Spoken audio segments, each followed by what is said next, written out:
What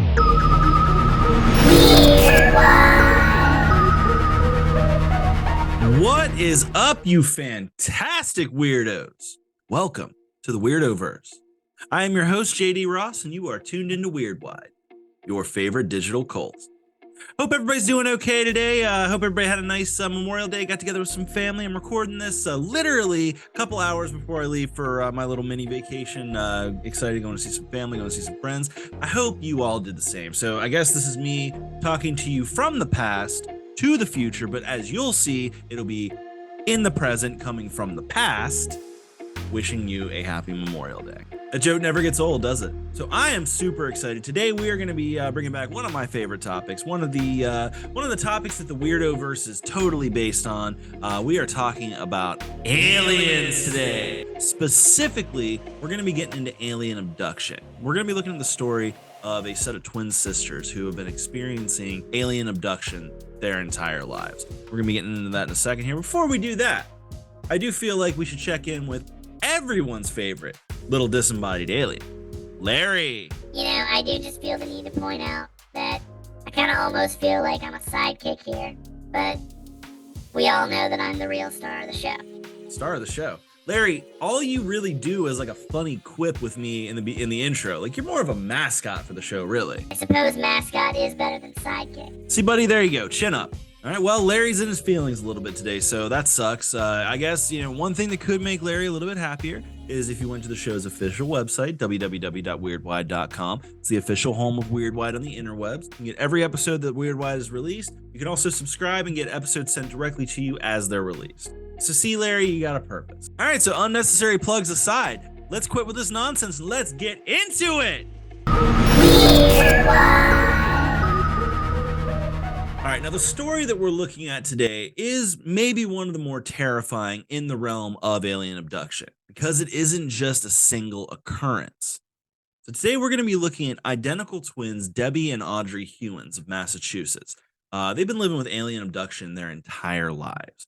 It began in childhood and continues even to this day. They have managed to kind of turn a negative into a positive, though, as we will get to later in the episode. So let's dig into where it all started. So Debbie and Audrey began to experience these occurrences around the age of 5, if not sooner than that. Like, it might be just as far back as they can remember. So let's set the scene. It's the middle of the night. These two girls, 4 or 5 years old, super young, right? The world hasn't corrupted their pristine little minds just yet. They probably had a really fun day just playing with, other kids, playing around, running around, just being kids, And they're settled into bed for a peaceful night's sleep. Doesn't that sound nice? Doesn't that sound perfect? Don't you miss that? Don't even lie. All of you miss that. I miss that shit. Problem was, it wasn't to stay perfect. Now, all of a sudden, this peaceful night's slumber is interrupted by this blue light that filled the room. Then the bedroom door slowly creeped open, seemingly on its own. And this foggy, pale bluish light began to kind of fill the rest of the house as well. Like, dude, I'm an adult and this would fucking terrify me. Like, this shit is my worst nightmare. Imagine being a 5-year-old and this happening to you. Now, accompanying the strange lights would be this noise that they've described as kind of like a buzz or like kind of incoherent disembodied voices.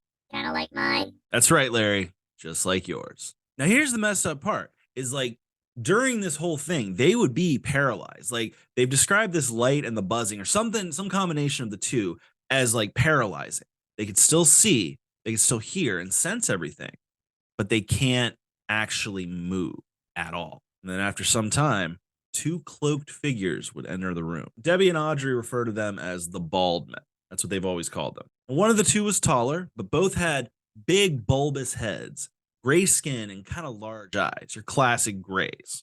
I'm going to be honest too, man. Like, the grays, honestly, they are the ones that terrify me the most. Like, if I had a choice, if I had to choose between any types of aliens showing up at in my bedroom, and I had to choose between Nordics, reptilians, grays, anything like that, grays are the absolute last things I'm picking. I would rather a literal giant lizard man show up in my fucking bedroom than the grays. They freak me out so fucking much. So this is dude, their story is absolutely terrifying. From there, the bald men would proceed to abduct them. And like I said, they described being paralyzed so they couldn't resist. But then they would start literally levitating and then kind of floated out of the room. And they've said that they would actually pass through walls and ceilings and other like solid objects, just like go right through it, and then they would find themselves on a ship. Both Debbie and Audrey have said that they've been together on ships. They've been like alone on ships. You know, they've had different experiences, sometimes together, sometimes separately, but they've definitely had some together where they were on a ship. Debbie is quoted as saying, "I remember one time being on a spaceship and standing there on the spaceship, and the floor and the walls disappeared, and I was staring at the earth." So Debbie is literally like just in this room, like on a ship, and then all of a sudden the walls and it all just fades away. She's just standing there, like floating, staring at the earth. Now, as if that wasn't bad enough, these encounters would continue throughout their childhood and into adulthood. Obviously, these experiences didn't do well for the twins. They were severely traumatized, constantly trying to avoid going to sleep. They would always tell their parents that the bald men were going to get them. They were going to come for them. But the parents, they didn't listen. Like the parents would just brush it off. Typical, thinking it was just typical kid stuff. Like they're just trying to avoid bedtime. They're just making shit up. So that's got to be even tougher if you're like a child and you're just experiencing this over and over. And then the parents are just like, I don't fucking believe you. Like, nah, there's no bald men. So apparently the parents were never messed with during these encounters. Now, Debbie and Audrey did notice that when they did get home from these encounters, from these abductions, their memories would be often fuzzy and they'd be missing, and there'd be like missing pieces, implying that the extraterrestrials like somehow targeted memories in their minds specifically. Like they both have some memories of the abduction, and but there's definitely like there's a fog to it. There's a lot missing, which makes them think that there was purposeful manipulation of their minds with the memories they had with the ETs. Apparently, at one point they did attempt to do uh, hypnotherapy, which hypnotherapy is sometimes it's been done in a lot of alien abduction cases. I'm not sure the validity of it. Sometimes there is sometimes there is like a lot of power of suggestion things going on, and you could have false memories. It's always the case, but there's also a lot of famous UFO cases where hypnotherapy did make these memories start to come back. The Betty and Barney Hill case is a great example of that. And when Debbie and Audrey did their hypnosis, I don't know what was uncovered. I couldn't find what was actually uncovered, but apparently they uncovered some shit. Apparently they uncovered some things in their psyche that they said were just kind of not meant to be seen, which they've been tight-lipped about some of this stuff, which it does make you wonder what they have experienced at the hands of these aliens. With that said, things did get turned up a notch when they were about 12. They say that the aliens began doing experiments on them. Like I said, haven't been able to find any info on the specifics of that. I'm assuming there's just a lot of very personal stuff going on with these particular encounters that started when they were 12, and that's probably a lot of the stuff they uncovered during hypnosis, and I'm betting that was a lot. I'm betting that made the experience just a lot more traumatic for both of them to kind of have to actually relive what was purposefully shrouded from them. Now this is 100% conjecture. This is 100% my opinion, but it is at least a potential theory. Now, girls generally do start to get their period around the age of 12. So it does stand to reason that any experimentation beginning around that age would coincide with that. It makes sense. Like logically speaking, if like things changed with the alien encounters at that point, it does stand to reason that that could have been part of that process, part of that why. Again, total opinion. No idea. I haven't read anything. I haven't heard any quotes from the twins saying anything about that. Just my opinion. However, if that were the case, then that could mean that Debbie and Audrey were involved in the alien human hybrid program. Now, I'm not going to fully go into that on this episode. That's an entire episode in itself. But, basically the alien human hybrid program is a theory that a lot of contactees do have based on experiences they've had, some that they've, again, they know about or they relive through hypnosis, whatever. But basically, the basic gist is like aliens, for whatever reason, through evolution, through genetic engineering, they are either losing their ability to reproduce, or there's issues with it, and they are starting to involve humans. Or there's also theory, so many reasons why there's an alien human hybrid program. Who knows? But basically the idea is that, sperm would be taken from men, and so a lot of times, like, women who are abducted are, forced to carry an alien human baby to term. A lot of times, that you've heard stories of you hear stories in this particular case about, like them being made to hold the baby, and it's like this weird, just like, somewhere between gray alien and human. And the aliens study like how to mother it and different things like that. Like I said, completely just like potential opinion, not even an opinion, just a theory as to what could be possibly going on here. Because, like, I'm just saying, like I said, 12 just lines up with that. You know, getting that time of the month, starting that, girl, you'll be a woman soon. Totally makes sense, in my opinion. Now, I do have to imagine that Debbie and Audrey's relationship with the aliens, they prefer to be called extraterrestrials or ETs, but I gotta imagine the relationship is pretty complicated. Because while they have caused massive PTSD, it also doesn't feel like they mean the two any harm.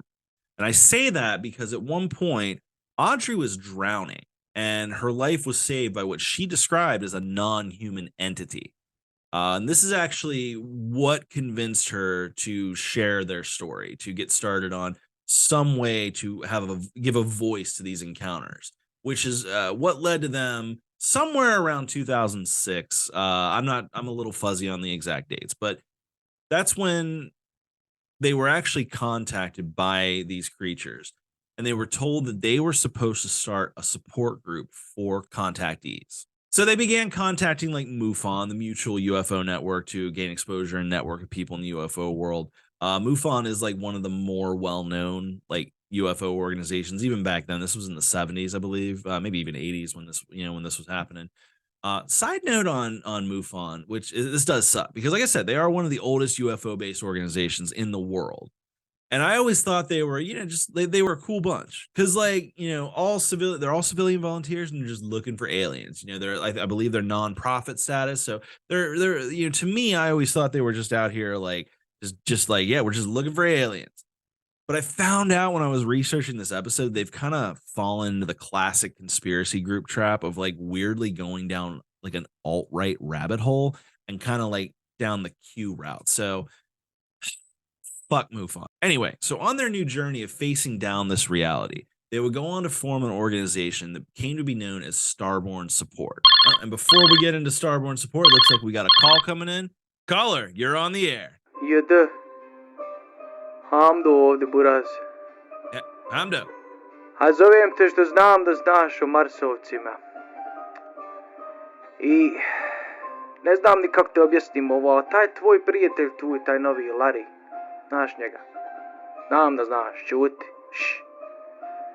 Taj Larry, ja sam mislio da je on moj prijatelj. Ja sam mislio da su mi dobri prijatelji. Prijatelji ne pucaju meteore na svoj krov. Meteore na moj krov. Ja sam mislio da smo mi prijatelji. A on nije moj prijatelj. Ali ja ću njega vratiti ko prijatelja ako on kaže da će prestati pucati meteore na moj krov. Razumiješ ti mene, jede? Zovi me kasnije. All right, well, that was Hamdo. Haven't heard from Hamdo for a while. He sounded sad on that one, didn't he? He sounded a little sad. Still have no idea what Hamdo is talking about. Hamdo keeps calling. Maybe one day the mystery of Hamdo will be revealed. All right, now back to Debbie and Audrey. So the foundation they created, Starborn Support, was created as kind of a support group for contactees, anyone who's experienced alien abduction. Now, something I find really interesting is that Debbie says the name Starborn Support was actually given to them by the ETs themselves. So to me, there's a lot of clues in that. So abductees are constantly wondering, like, why them? Like, what's the reasoning for choosing me? Why am I constantly being taken? That's a constant question that alien abductees are asking. Like I said, I mentioned the alien-human hybrid program earlier, and of course, that could be a factor. But to me, the name Starborn makes me wonder if it's possible that the Hewins twins and maybe other contactees have some kind of familial heritage that comes from beyond the Earth. Just with a name like Starborn, to me, given the name Starborn by the aliens, like like, there's a lot of clues in that. To me, there might be something to that. So, is it possible that, the reason, the why is because, you know, contactees like Debbie and Audrey are not from Earth, originally, or they have some kind of, maybe they're like a part of the alien human hybrid program in some way that started before they were conceived. We don't fucking know. We have no idea.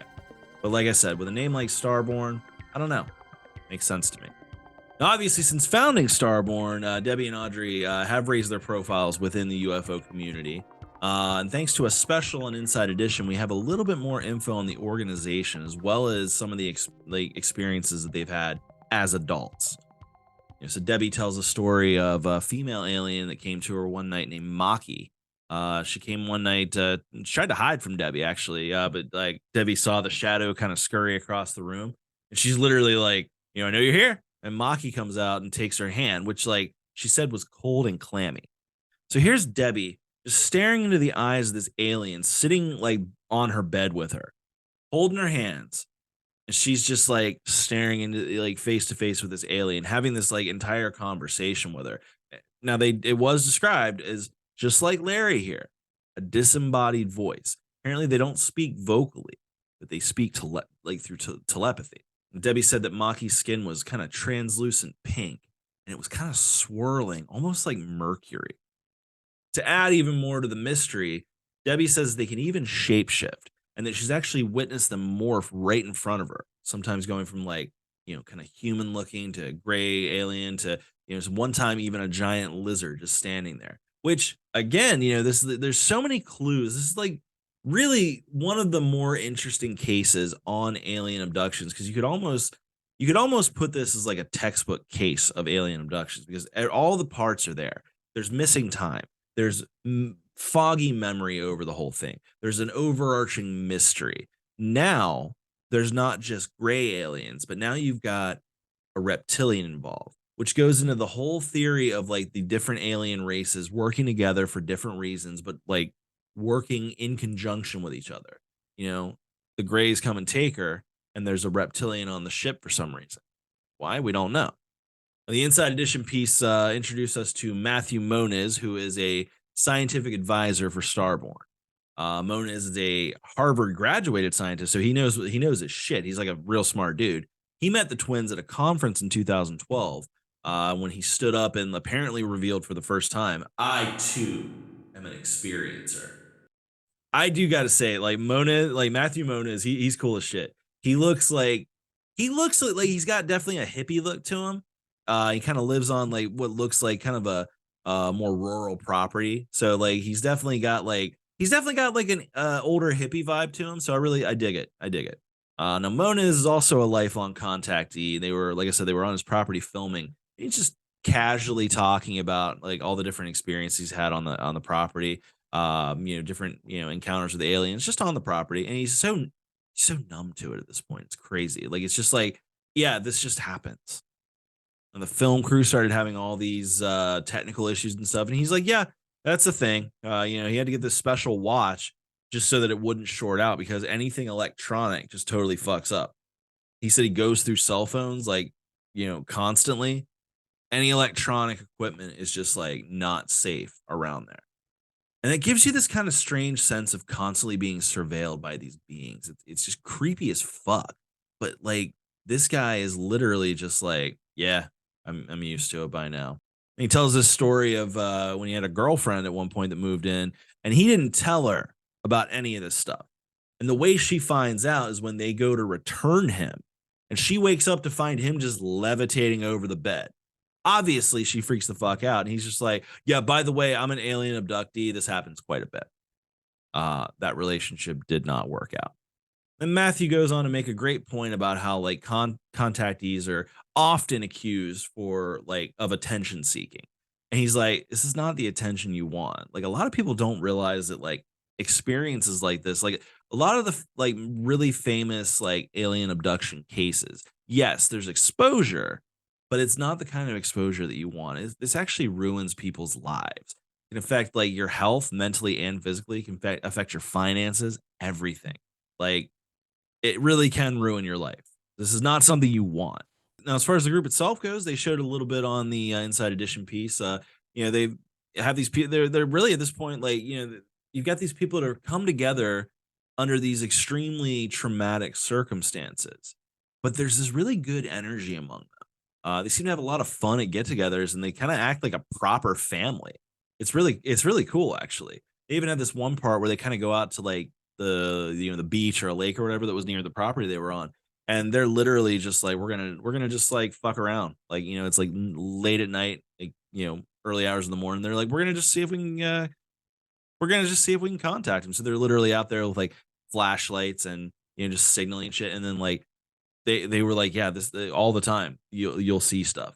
I don't know if there actually was anything on that Inside Edition piece, but like that was another creepy thing about it is they were like, if the aliens don't want you to see it, you won't see it. So they only make themselves known to people that they want to make themselves known to, which is fucking crazy. Now, Starborn began as just a hotline for contactees to call, but it's evolved into a full blown functioning support organization. They've got 12 chapters across the East Coast and some in Latin America. The hotline is still active. The creepiest part, because they still man the hotline, creepiest part is like one of the most common times for the hotline number to ring is at 3:33 in the morning. And they said specifically 3:33 in the morning, which is apparently a pretty popular time to be returned from an abduction, which like just adds to the creepy factor of this whole thing because like I don't know if anybody ever like wakes up at 3 in the morning. Like 3 in the morning freaks me the fuck out. Like there is something like if it's 2 or 4, no issue. But like around 3 in the morning, there is a vibe that I do not fucking care for. And like this just adds this whole extra layer to the whole thing of like just the idea of like just like people being returned specifically at 3:33 in the morning. Fucking crazy. The people would call. They call the hotline like right after an abduction, like fresh from an abduction, freaking the fuck out, which is understandable. And they really just want someone to like listen and believe them, which like Debbie and Audrey, that's what this service provides. It's really pretty awesome, actually. Like they literally like provide the support for these people who have nowhere else to turn to. Like if you do get abducted by aliens, you really don't have anywhere to turn to. Like it's so hard to just be like, yeah, I was abducted by aliens. So it's really pretty cool that they have like an organization they could turn to for things like that. Debbie and Audrey are still doing their work with Starborn, and like many others, they're just searching, just like many of us. They're just searching at this point. They're looking for answers. They say there are still visitations, but there's a lot more visions these days. They believe that the aliens are still communicating with them, and they're sending these visions. One thing that in my opinion, makes this story more believable is, like I said, it's almost a textbook abduction scenario. It's got every single factor of an alien abduction that's ever been reported. It's like the proto abduction case. And one of the things that like kind of nails that home is like the messages they're receiving these days are very on par with what a lot of long-term alien abductees have said. Audrey and Debbie don't believe that they're here for nefarious reasons like an invasion or conquering us or enslaving us or anything like that. Audrey says the planet is very, very sick. People have lost touch with it. She goes on to talk about like pollution, oil and gas in the ground and the sea, the sea and the air and all that, losing animals to extinction. And she says the planet being destroyed would have a domino effect throughout the universe, and that's not going to be allowed. Which, like that's interesting. Like, there's this like thought that if the earth is destroyed, then that affects like the galactic ecosystem in some way. I don't know how, but that's very interesting. They've been shown premonitions of earthquakes, volcanoes, wildfires, floods, civil unrest, fucking pandemics, social, societal breakdowns. And all of these things are becoming entirely too common. And seem to be getting worse and worse. And we all just seem to be getting kind of numb to it. But again, like so many of these abduction cases, this is a warning. It's a warning to humanity to get our shit together. So are the aliens here to conquer us, enslave us, or are they here to save our pitiful little caveman race? And if they are here to save us, is it for them or is it for us? Do they need us to continue their own civilization through the alien human hybrid program or some kind of other nonsense that, maybe nobody knows about, some kind of weird secret underground program? Who the fuck knows? Nobody knows for sure. For now, all we can do is keep watching the skies and wait.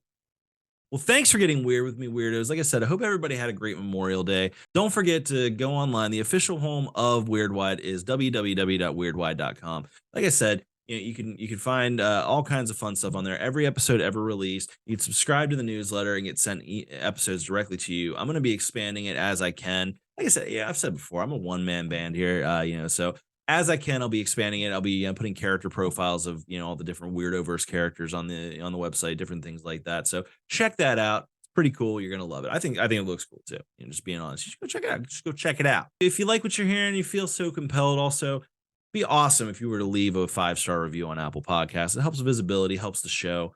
And it's just really nice. It's a little bit of free validation. If you want to make someone's day, if you want to make a podcaster's day, that's the way to do it. So go onto Apple Podcasts, leave a 5-star review. If you're following on YouTube, you prefer the video over the audio. That's awesome. Don't forget to follow the channel. Don't forget to leave a comment. Tell your friends about it. Tell your friends about the show. If you want, you can also email the show at weirdwidepodcast@gmail.com. Send me some weird stories. If you've got your own alien abduction story or maybe ghost story, maybe you met Bigfoot at a fucking diner one time. I want to hear about it. We're going to read those on the air in the future with some weird news update episodes with Natalie and the Ghost. And you can also check out my socials. I'm on Instagram and TikTok as Dudist Weirdo. You can also find the Weirdwide Facebook page, posting stuff on there. So yeah, go on and check all that out. Like I said, tell your friends about us. Tell your friends about the show. We need more Kool-Aid drinkers in this cold. So your homework is to tell 2 friends. Tell 2 friends. Recommend 2 friends to the show. Get them listening. Harass them. Be aggressive with them. Like, don't just recommend the show. Like, make them think that if they don't listen to the show, that you're going to get a little bit aggressively violent with them. But don't get violent. Just make them think that. That's what you got to do. 2 people. I love you all. Don't forget to tune in next week for more strangeness. And until then, keep it weird.